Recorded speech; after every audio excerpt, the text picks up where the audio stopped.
স্থানীয় সংবাদ।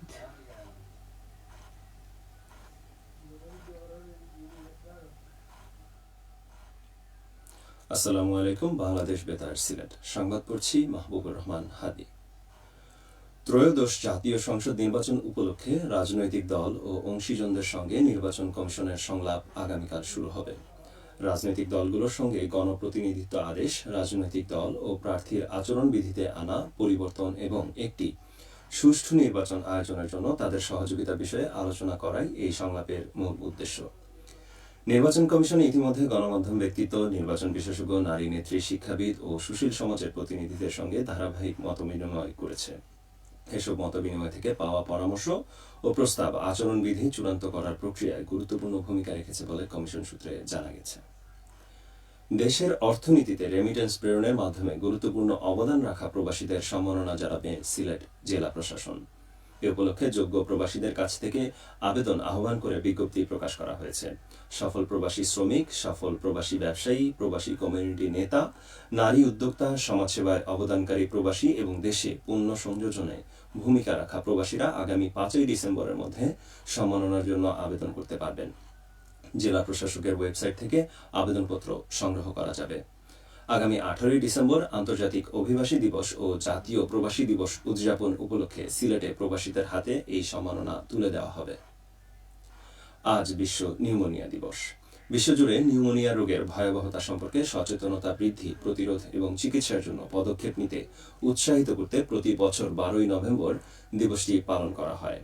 নিউমোনিয়া একটি মারাত্মক ফুসফুসের সংক্রমণ যা ভাইরাস, ব্যাকটেরিয়া বা ছত্রাকের কারণে হতে পারে এবং এটি বিশ্বব্যাপী শিশুদের মৃত্যুর একটি প্রধান কারণ। এদিকে বিশ্ব নিউমোনিয়া দিবস উপলক্ষে মৌলভীবাজারে র্যালি ও আলোচনা সভা অনুষ্ঠিত হয়েছে। সকালে স্বাস্থ্য অধিদপ্তর ও 250 শয্যা বিশিষ্ট জেনারেল হাসপাতাল কর্তৃপক্ষের যৌথ আয়োজনে হাসপাতাল প্রাঙ্গণ থেকে বের হয় সচেতনতামূলক র্যালি। পরে ইপিআই সেন্টারে অনুষ্ঠিত আলোচনা সভায় প্রধান অতিথি ছিলেন জেলা civil surgeon doctor Mamunur Rahman. এতে সরকারি, বেসরকারি হাসপাতাল ও ক্লিনিকের ডাক্তার, নার্স, স্বাস্থ্যকর্মী, শিক্ষার্থী সহ বিভিন্ন শ্রেণী পেশার প্রায় 154 জন মানুষ উপস্থিত ছিলেন।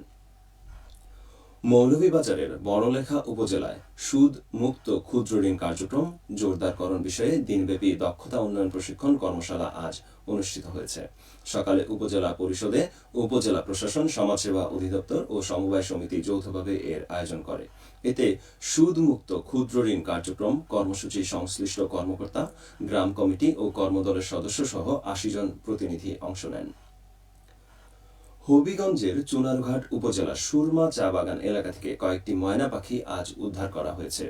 সাতছড়ি সহ ব্যবস্থাপনা কমিটি ও বন্যপ্রাণী সংরক্ষণ কমিটির যৌথ অভিযানে এই পাখিগুলোকে উদ্ধার করা হয়।